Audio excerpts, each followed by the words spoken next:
Саламатсызбы? Эгер биздин каналда биринчи болуп жатсаңыз, подписаться кнопкасын басып, каналга катталып коюңуз.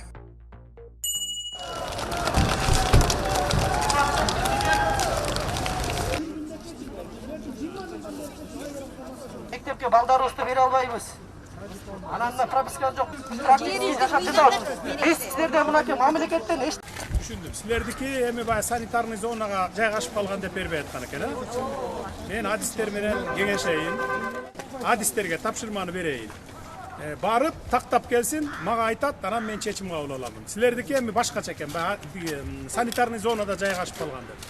Атак эми мындан ары бүт бардык ушу Бишкектин тургундарына, тегеректе турган жаңы конуштардагы кызыл китеп ала албай жүргөн, 16-17 жылдан бери документтештире албай аткандарга бардыгына жеткирип коелат. Эч кандай митингге монтип чыкпасын. Чечип берип атам алардын баарын. Ар нерсенин өзүнүн бүтө турган убактысы болот. Мына көрүп атасыңар, областтарды чечип бергенбиз. Баягы сельхоз потеря дегенди төлөтпөй мыйзам негизинде кабыл алып кол коюп бердим. Кызыл китептерин бердирдим. Кече күнү көрдүңөр, Тетсекиникин бердирдим. Эми азыр Бишкек шаарына келди.